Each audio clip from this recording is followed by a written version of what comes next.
Well, jos gandos kotos yes you sahabat CCTV dimanapun berada yang saya cintai dan saya banggakan, apa kabar semuanya? Semoga di kesempatan malam hari ini diberikan kesehatan, dilancarkan rezekinya, dijauhkan dari malapetaka dan dicerdaskan hati dan pikirannya. Oke, di kesempatan malam hari ini kita akan lihat live trading dari Pi USDT ya.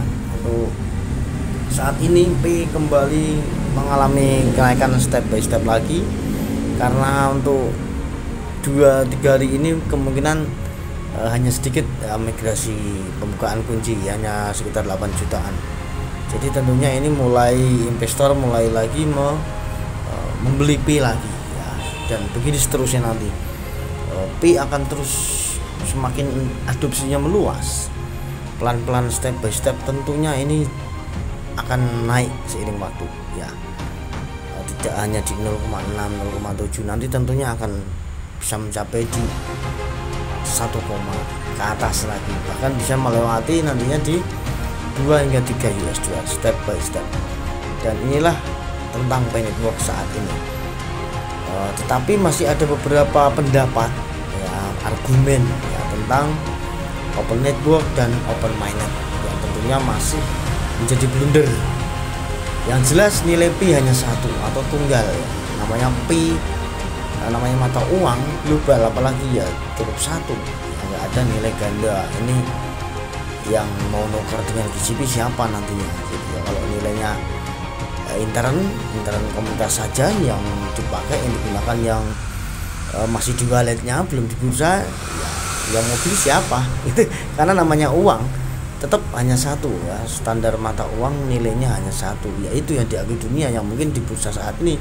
Seiring waktu, berkembangnya waktu, nanti tentunya bisa saja ada pendapat yang mengatakan tentang open mainnet, open network. Nah, open network tentunya belum matang, tetapi open mainnet tentunya full ya. Core team juga tidak mengendalikan tentang migrasi koin lagi ya, tidak menahan bonus-bonus yang lainnya, diserahkan semua atau di fullkan semua ke saldo mainnet, mungkin seperti itu. Dan lebih jelasnya lagi tentunya mainnet sepenuhnya lagi tidak ada yang mengendalikan lagi ya, bursa-bursa bebas. Tidak hanya 5 bursa ini, tentunya nanti akan semakin banyak bursa utama juga, mungkin Binance, Coinbase dan yang lainnya. Seluruh dunia mulai, kalau sudah open mainnet mungkin seperti itu ya. Jadi tentu saja bisa saja catatan sejarah dalam transaksi barter yang diciptakan dalam utilitas nyata selama 3 tahun, tentunya mungkin ini yang akan menjadi acuan, bisa juga tercatat di blockchain ya, bisa juga terjadi global consensus value, tapi hanya satu nilai, bukan nilai ganda ya. Dan tentunya nantinya sahabatku yang di sini ya, seperti harga ini 0,6 ini akan berubah semua mungkin kalau memang sudah open mainnet ya. Ada pendapat yang menyatakan seperti itu, open mainnet full sepenuhnya, mungkin bursa global seluruh dunia, bahkan mungkin di ekosistem sendiri ada swapnya juga, karena saat ini nilai yang ada di bursa inilah memang nilai Pi pada saat open network ya. Setelah matang semua nanti full open mainnet, bisa juga nanti terjadi juga keajaiban itu ya. Nah, masih ada peluang nih pionir ya. Masih ada peluang ya, bukan nilai ganda, tapi mungkin sesuatu backup aset ini semakin tinggi ya, semakin adopsinya meluas ya. Saya katakan kemarin, semakin banyak utilitas nyata digunakan, depth-nya semakin banyak, enggak hanya di bursa saja. Selain bursa-bursa utama Binance, Kraken dan setiap negara-negara di dunia menggunakan perdagangan Pi, tapi juga di ekosistem depth-nya berkembang luas ya, dari gaming, dari marketplace, dari alat kesehatan, dari pembayaran rumah sakit, dari sekolah dan lain-lainnya. Ini yang nantinya akan seiring waktu akan menaikkan nilai Pi. Seiring waktu akan naik terus. Nah, tentunya nanti dengan suara dari komunitas ya, voting suara dari investor. Ya, nanti kita lihat ya, karena persyaratan untuk menjadi Pi stablecoin, penentuan nilainya itu juga bukan hanya foundernya saja, karena founder juga didukung dari komunitasnya, dari investornya, dari bursa juga gitu sahabatku ya. Ada beberapa pendapat dari sahabat-sahabat atau ahli-ahli kripto ya, tentang ini dari Dr. Altcoin ya, memberikan statement pendapat ya, jaringan Pi kemungkinan memerlukan waktu setidaknya 5 tahun lagi sebelum dapat digunakan sebagai mata uang peer-to-peer global. Mengapa? Nah, yang pertama, dia menyatakan Pi membutuhkan utilitas yang terpercaya dan berfungsi penuh. Tanpa kasus penggunaan dunia nyata dan adopsi yang meluas dalam perdagangan, Pi tidak dapat mempertahankan nilai ekonomi yang berarti. Yang kedua, harus mencapai stabilitas harga. Jika Pi tidak stabil sebagai mata uang seperti dolar Amerika Serikat, mengapa ada orang yang menggunakannya untuk transaksi sehari-hari? Nah, harus ya, stabilitasnya harus terjaga. Penggunaan yang meluas di antara 70 juta penggunaan membutuhkan nilai yang lebih tinggi agar Pi dapat digunakan secara praktis dalam ekosistem Pi. Harganya harus mencapai setidaknya 10 US dollar. Perlu diingat bahwa sekitar 95% pioner memiliki 1000 Pi atau kurang, yang sebagian besar masih terkunci atau menunggu migrasi. Kesimpulannya, menurut Dr. Altcoin, mungkin diperlukan waktu lebih dari 5 tahun bagi Pi untuk mencapai stabilitas, utilitas, dan adopsi yang diperlukan untuk fungsi sebagai mata uang transaksi global yang sesungguhnya. Kalau kita kutip dari pendapatnya One World Digital Currency, sahabat ya, menurut dia ada perbedaan utama antara jaringan terbuka dan jaringan utama terbuka. Dalam konteks jaringan Pi, pemahaman akan hal ini membantu memperjelas tahap proyek saat ini dan apa yang diharapkan ke depannya. Jaringan terbuka saat ini hingga pertengahan tahun 2025. Definisinya yaitu jaringan terbuka berarti batasan pioner pada mainnet tertutup telah dihapus, sehingga memungkinkan pioner dan aplikasi untuk terhubung ke mainnet secara bebas dalam ekosistem Pi. Fiturnya, mainnet sudah aktif dan transaksi real diproses. Pelopor dapat menggunakan Pi mereka untuk membeli barang jasa dari bisnis dan aplikasi yang menerima Pi.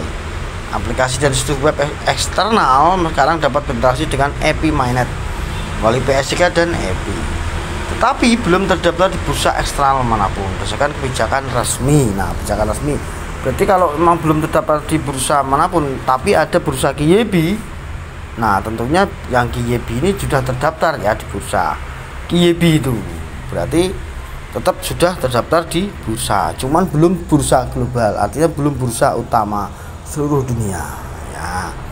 Gerakan GCP dan ekonomi barter dunia nyata berkembang pesat selama fase ini. Berarti menurut dia ini tentang GCP ini masih dilakukan di beberapa negara atau pionir-pionir itu masih melakukannya. Ini adalah bentuk ekonomi terbuka tetapi masih di bawah kendali tingkat ekosistem tanpa memungkinkan pertukaran fiat ke Pi. Sedangkan menurut pendapat dia ini ya, mainnet terbuka fase masa depan definisinya istilahnya open mainnet ini digunakan untuk merujuk pada titik masa depan di mana Pi akan dapat diakses penuhnya secara eksternal. Terdapat di bursa kripto publik ya, saat ini kan hanya 5 saja yang baru lulus GYB aja, artinya mungkin belum publik, tapi nanti kalau mainnet full mungkin yang dimaksud adalah publik di seluruh dunia, semua mencantumkan Pi ya. Cuma kendalanya kan ada GYB ya, karena nggak semuanya nanti lulus GYB.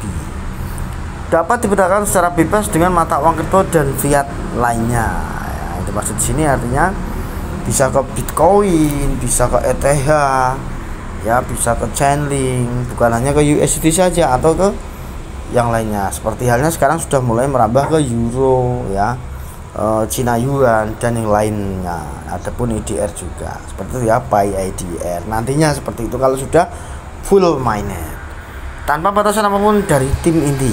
Artinya tim inti sudah tidak lagi mengendalikan migrasi atau mungkin bonusnya sudah full dikasihkan para pionir. Kemudian bonus-bonus yang lainnya juga sudah full, artinya tidak lagi tim menahan yang akan masuk ke blockchain saldo mainnet itu. Seperti itu yang dimaksudkannya. Nah, bisa saja masih ada peluang nantinya, tentunya seiring waktu, butuh waktu proses ya. Yang saya katakan tadi, ada juga pendapat sahabat tadi yang bilang 5 tahun ya, bisa masuk akal juga. Siapa tahu ada keajaiban juga di Juni nanti ini ya, kita nggak tahu ya. Semua ini adalah evolusi uang ya, siapa tahu saja tiba-tiba Amerika dan pemerintah Amerika dan yang lainnya mendukung mata uang ini menjadi mata uang global dengan aset backup cadangan yang liquid dan US dollar, ya bisa saja mungkin terjadi kan gitu GCP. kita yang santai saja ya, kita ikuti irama core team. Tentunya core team tim inti Pi atau Nicholas ini punya rencana yang sangat matang, dan saya meyakini Pi akan nilainya tinggi. Dan tentunya dengan Bitcoin sukses, Ethereum sukses, ada yang digarap, dibantu garap juga sukses ya, termasuk banyak sekali lah yang dibantu sebenarnya di belakang layar Nicholas ini ya, menciptakan smart contract. Tentunya saya meyakini Pi ya akan mensejahterakan kita yang pionir sejati, yang sabar, yang tenang, yang slow rock akan menikmatinya. Keputusanmu adalah masa depanmu. Apa saja yang termasuk di dalam fase-fase aktif ini ya, mainnet ini yang dimaksud ya? Likuiditas global ya, daftar bursa global, penemuan harga pasar yang real. Nah, kecuali GCP diadopsi sebagai nilai tetap ya. Kemudian paparan ekonomi penuh terhadap pasar spekulatif. Yang dimaksud di sini penemuan harga pasar real yang nyata ya, seiring waktu berkembang naik seperti itu ya. Kecuali ada adopsi GCP tadi sebagai nilai tetap atau Pi stablecoin. Nah, peluang-peluang ini kan namanya peluang-peluang. Tapi jangan berpikir Anda memiliki nilai ganda ya, ada GCP internal, ada eksternal, nanti sentet kepalanya ya. Terus siapa yang mau juga menjual barangnya di internal itu tadi? Kalau tidak didukung investor seluruh dunia global ya, nggak bisa bos gitu ya. Ya itu namanya kentir gitu ya. Nah, jaringan terbuka atau jaringan utama terbuka. Istilah jaringan terbuka dipilih secara cermat oleh tim inti Pi untuk menunjukkan perluasan ekosistem tanpa melepaskan kendali ekonomi. Sebuah batu loncatan untuk melindungi para pionir sebelum kekuatan pasar masuk. Gitu ya. Oke, sahabatku, kalau kita ditanya di Meta AI ya, Artificial Intelligence, siapa yang menentukan menjadi stablecoin? Nah, jawabannya adalah stablecoin dapat ditentukan oleh beberapa pihak, termasuk satu, pengembang. Nah, tim pengembang stablecoin dapat menentukan desain, mekanisme stabilisasi dan fitur lainnya. Kemudian yang kedua adalah emiten ya, emiten stablecoin seperti Tether atau Circle dapat menentukan kebijakan dan pengelolaan stablecoin. Kemudian komunitas pengguna stablecoin dapat mempengaruhi pengembangan dan penggunaan stablecoin melalui diskusi dan voting. Kemudian regulator keuangan dapat mempengaruhi penggunaan dan pengembangan stablecoin melalui peraturan dan kebijakan. Kemudian bursa, ya, bursa cryptocurrency dapat mempengaruhi penggunaan stablecoin dengan menyediakan platform untuk perdagangan stablecoin. Proses penentuan stablecoin yang pertama adalah desain. Tim pengembang stablecoin merancang desain dan mekanisme stabilisasi. Kemudian pengujian stablecoin diuji untuk memasukkan stabilitas dan keamanannya. Yang ketiga, peluncuran stablecoin diluncurkan dan tersedia untuk digunakan. Kemudian pengelolaan emiten stablecoin mengelola aset dan mekanisme stabilisasi regulator. Dengan demikian, stablecoin ditentukan oleh kombinasi dari pengembang, emiten, komunitas, regulator, dan bursa. Ya, saya rasa sudah paham di video di malam hari ini. Saya hanya sedikit mencerahkan dan mencerdaskan sahabat-sahabat semua. Tentunya global conscious value masih diperjuangkan, tapi kita yang berpikir logis, berpikir sesuai syarat mata uang, terutama mata uang kripto, biar teman-teman gak sentet kepalanya dan tetap semangat. Akhir kata, wassalamualaikum warahmatullahi wabarakatuh. Salam cerdas Indonesiaku, bye bye.